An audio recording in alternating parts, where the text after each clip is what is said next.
Viadrina in Latin means located on the Oder. The European University Viadrina is actually located on both sides of the river, the German and the Polish one. Still, our university is unique not just because of that.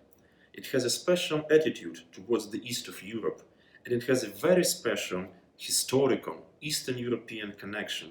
Why so, and how it happened to be? In late April 1506, the prosperous trading town of Frankfurt had seen an opening of its own university. The newly established Brandenburg University had 4 faculties: law, theology, philosophy, and medicine. In the 16th century, Frankfurt became a new spot on the map of Europe's university towns. Throughout its entire history, a little bit more than 300 years long, almost 5% of students at the Oder University were Eastern and Central Europeans. They came from Hungary, Bohemia, Baltic countries, the Russian Empire, and most of all from the Polish-Lithuanian Commonwealth. Some of them became prominent figures. Daniel Ernst Jablonski, the honorary doctor at Oxford, in late 17th, early 18th centuries, created a Hebrew printing house in Frankfurt, which published an Old Testament, as well as the 12th volume Talmud. Another professor from Frankfurt, Georg Sabinus, became in 1544 the first rector of the newly established Albertus University of Königsberg, nowadays Russian Kaliningrad. The land of Brandenburg had seen a lot of wars. Here, on the 12th of August 1759, near the village of Kunersdorf, nowadays Polish Kunowice, one of the biggest battles of the 7-Year War took place. The Battle of Kunersdorf involved over 100,000 men, more than 40,000 of them from the Russian Empire. The battle was a big success of the Russian and Austrian troops, and the big defeat of the Prussian German army. This military endeavor happened to be the very first time for tens of thousands of subjects of the Russian Empire to come to the Oder shores. One of those Russians was Andrei Bolotov, who lived extraordinarily long for the 18th and early 19th centuries and left the unique description of Russian provincial nobility's everyday life. One of the German participants of the Battle of Kunersdorf was Ewald Christian von Kleist, a cavalry officer and a poet. He was wounded on the battlefield and died on the 24th of August 1759 in Frankfurt Oder.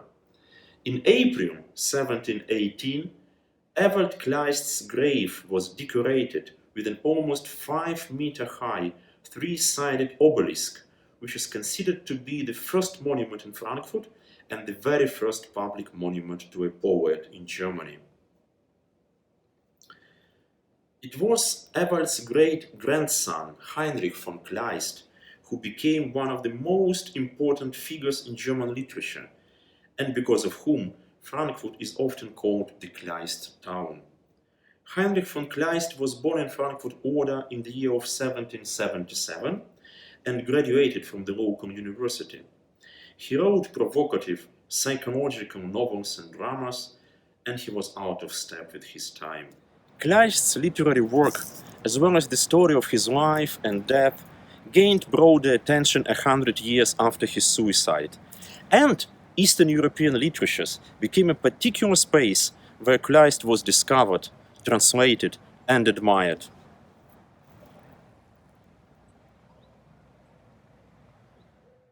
Eastern European writers recognized Kleist as the founder of individualistic drama and one of their own. In 1903, Ivan Franko translated one of Kleist's novels into Ukrainian and noticed Kleist's closeness to Dostoevsky.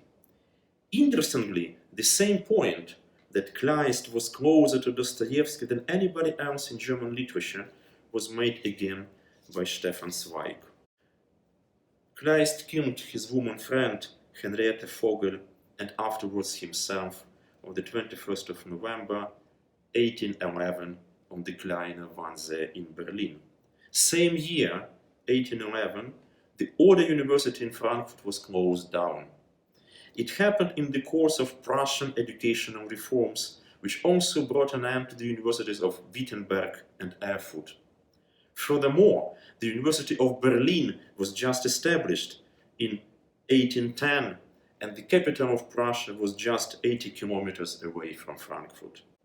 28,000 books from the university library were sent by the Oder to Breslau, nowadays Polish Wrocław, and Old Viadrina had to merge with the Leopoldina University over there. After 300 years, Frankfurt lost its university. And in 1960s, it lost the university's main building, severely damaged during the fire of the last days of the Second World War. What is left is a memorial in Lenne Park you have just seen. During the First World War, which started in 1914, Frankfurt became a place where more than 20,000 prisoners of war from entire Europe, from Britain and France to Romania and Serbia, were kept. The soldiers from the Russian Empire were allowed to build a wooden church from the materials delivered by the Red Cross, which was called for years the Russenkirche. This building is one of very few so-called multi-purpose buildings from the First World War years preserved till nowadays. The Russian prisoners of war were also engaged in the construction of the stadium on the eastern, nowadays Polish side of the Oder. The construction works started in 1914, and the stadium, called Ostmarkstadion, was finally opened in May 1927 and is considered to be one of the oldest stadiums in Europe. Its name, Ostmarkstadion, and its ideological meaning derived from the results of the First World War. Results broadly seen in Germany as devastating and unfair.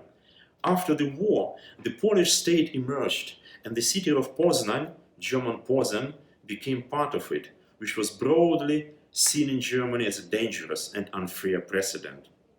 At the same time, the geopolitical reality of the 1920s raised the symbolic importance of Frankfurt Oder. In 1925, the town's mayor claimed that from just a provincial town, Frankfurt has become the biggest and most important city between Berlin and the new border. He also stressed town's mission to be a stronghold of Germany's.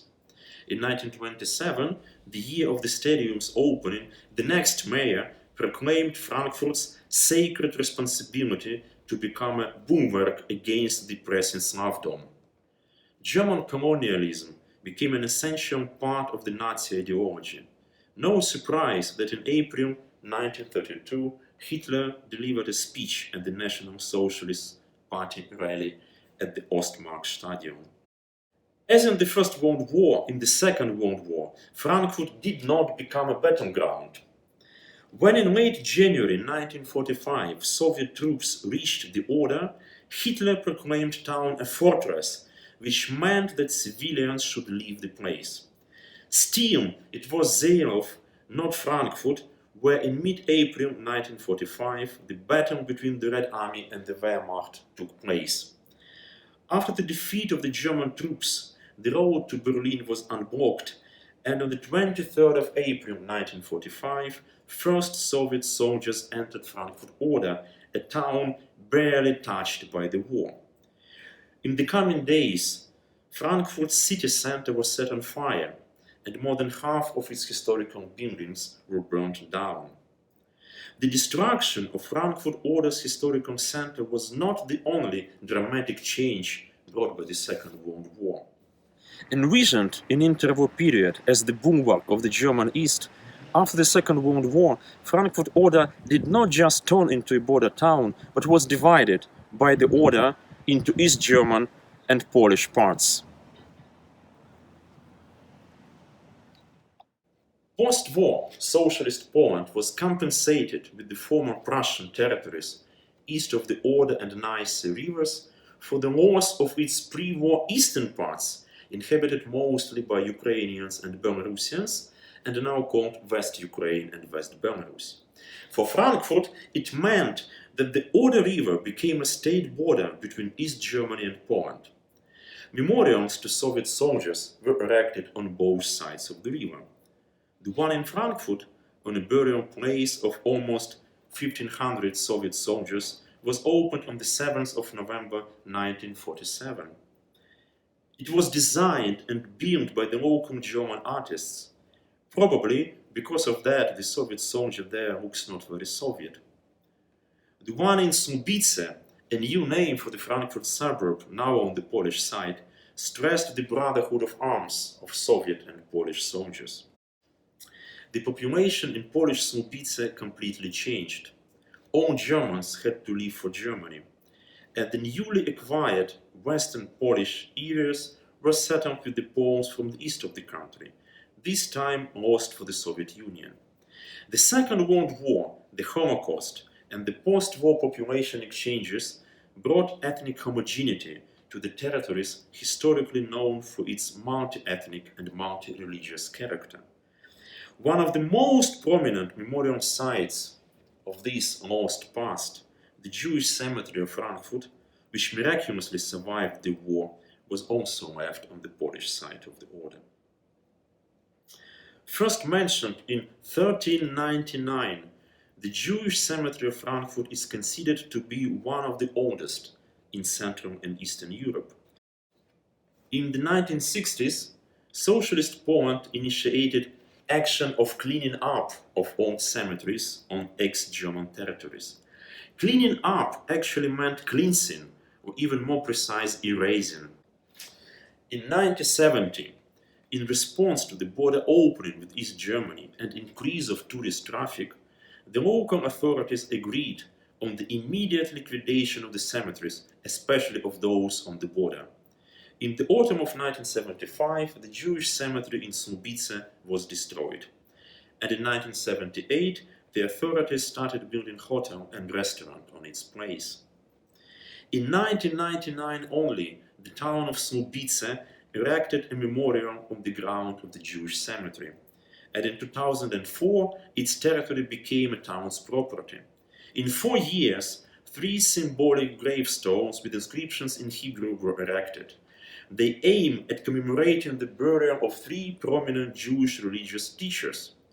The first 2 of them came to Frankfurt from East Galicia, Mendel von Podhajce from Podhajce and Teoman Meyer from Lviv.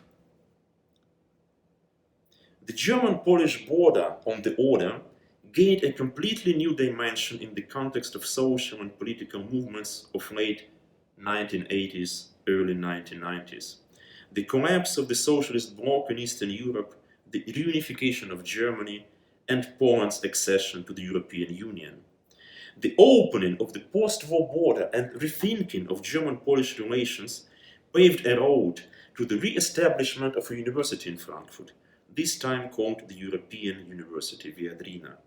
Now, both Frankfurt itself and its university, with the unique location on both sides of the river, could be seen as a contact zone, a perfect place to bridge East and West of Europe, to be truly international university and at the same time to give voice to local academic traditions and to bring the complexity of Europe's past and present to the surface.